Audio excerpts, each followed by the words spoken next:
as a Catholic school, He taught us to be kind, respectful, responsible, to love God and others. To our dear teachers, Teacher Giselle, Teacher Christy, and Sister Lolly, thank you for your patience, love, and dedication.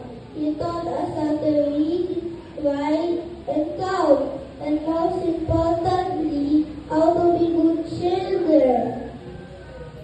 Thank you also to our principal, Sister Florentina A.